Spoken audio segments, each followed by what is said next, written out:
Hello बच्चों, my self Sachin Kumar, I am the faculty of biology. आज की क्लास में हम पढ़ेंगे प्रकाश संश्लेषण के बारे में। प्रकाश संश्लेषण को अंग्रेजी में फोटोसिंथेसिस कहते हैं।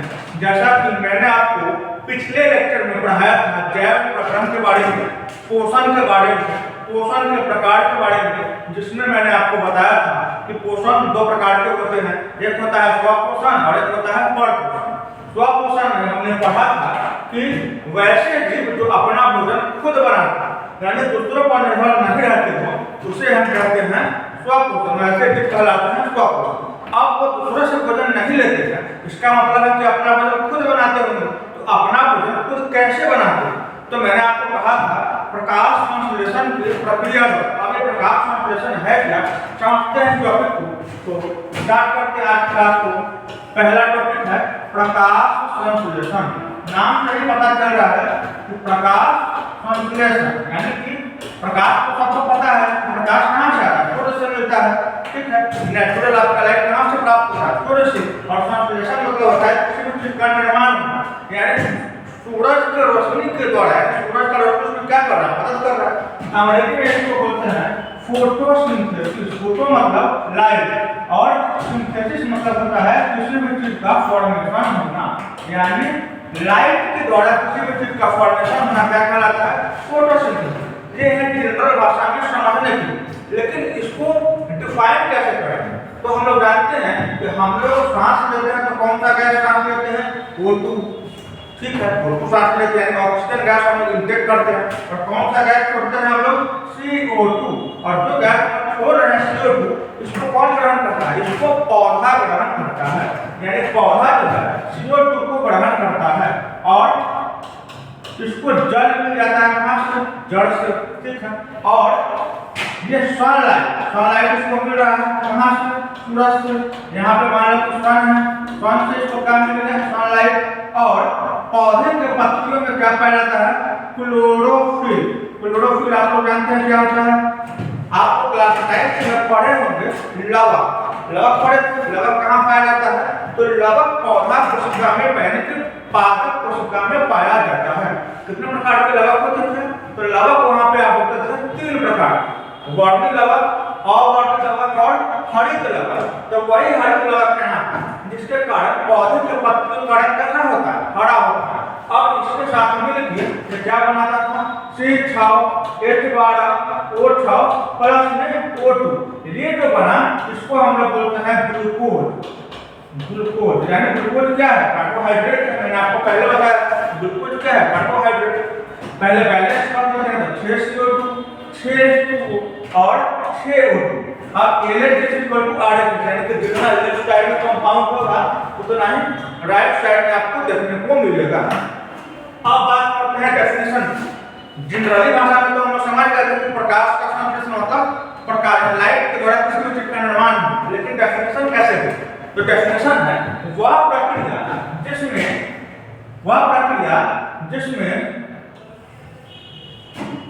हरे पेड़ पौधे, क्योंकि स्वपोषण की प्रक्रिया कहाँ होगा, पौधा में होगा। तो वह प्रक्रिया जिसमें पौधे कार्बन डाइऑक्साइड और जल के साथ मिलकर किसको उपस्थिति में, सूर्य के प्रकाश और क्लोरोफिल की उपस्थिति में ग्लूकोज का संश्लेषण करते हैं, प्रकाश संश्लेषण कहलाता है।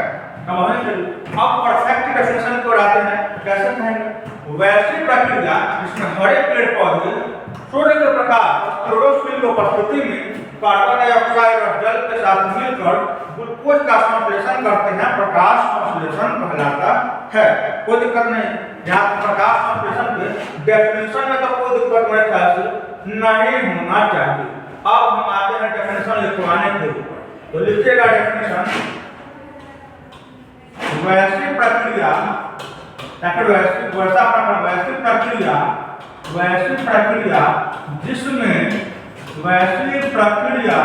जिसमें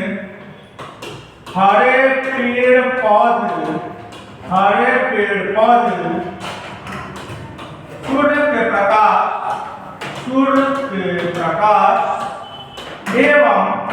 सूर्य के प्रकाश एवं क्लोरोफिल मैंने आपको बताया पौधे की पत्तियों का रंग हरा होता है, क्लोरोफिल के उपस्थिति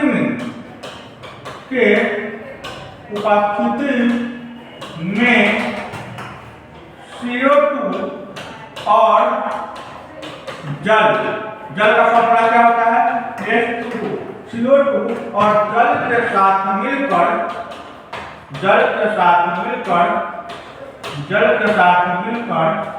ग्लूकोज का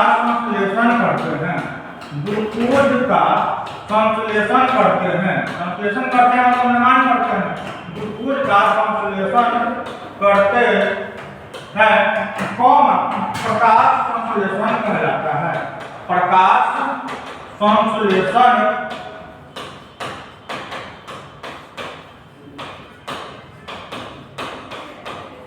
कहलाता है। अब है प्रकाश संश्लेषण का समीकरण। समीकरण क्या हो जाएगा? जो जो बात हम बोले हैं उसको समीकरण में व्यक्त करना है। क्या? CO2 प्लस में क्या है? H2O।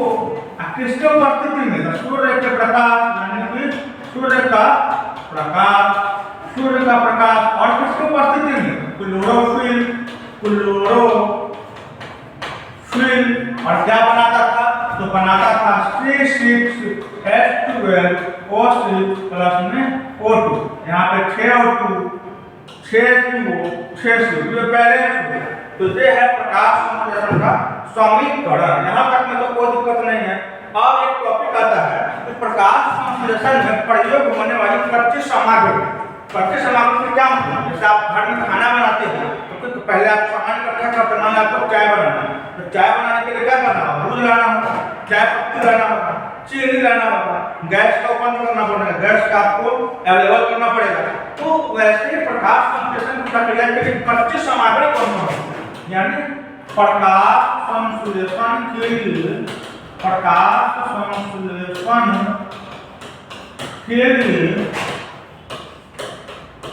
कच्ची सामग्री मतलब क्या है? तो प्रकाश संश्लेषण के प्रोसेस को करवाना है तो कौन कौन सा हमको सामान लगेगा? तो सबसे पहला क्या लगेगा? CO2। तो कहाँ से मिला? वातावरण से हम लोग उसको छोड़े, जंतु छोड़े। और दूसरा H2O और तीसरा क्या हुआ? तो तीसरा हुआ सूर्य का प्रकाश। क्या हुआ? सूर्य का प्रकाश। और चौथा क्या हुआ? चौथा हुआ क्लोरोफिल। अगर ये चारों मिला पौधे को तो पौधा क्या होगा? अपना भोजन खुद बना लेगा। और भोजन कहाँ पे बनाएगा? पौधा अपना भोजन बनाता है कहाँ पे? तो पौधा अपना भोजन बनाता है पत्ती में। पत्ती को हम लोग कहते हैं किचन मतलब आपके घर में किचन होगा। किचन में क्या होता है? खाना बनता है। तो पौधे का रसोई घर किसे कहते हैं? पत्ती में कहाँ पे? तो मेसोफिल सेल। अब मेसोफिल सेल में कहाँ पे? तो क्लोरोप्लास्ट। यहाँ पे क्लोरोप्लास्ट जहाँ पर संपूर्ण लोकेशन हो गया किसका? हरित लवक। तो आज क्लास में हमने पढ़ा उसके बारे में। आज क्लास में हमने पढ़ा प्रकाश संश्लेषण के बारे में। तो कोई पौधा भोजन कैसे बनाता है समीकरण में मैंने आपको बताया। कौन कौन सी कच्ची सामग्री लगेगी मैंने आपको बताया। नेक्स्ट क्लास में हम पढ़ेंगे स्टोमाटा के बारे में। स्टोमाटा का क्या फंक्शन होता है और इससे रिलेटेड और को पढ़ेंगे प्रकाश संश्लेषण की प्रक्रिया और अच्छे से पढ़ेंगे कैसे होता है। आज के लिए इतना ही। मिलते हैं नेक्स्ट क्लास में। धन्यवाद।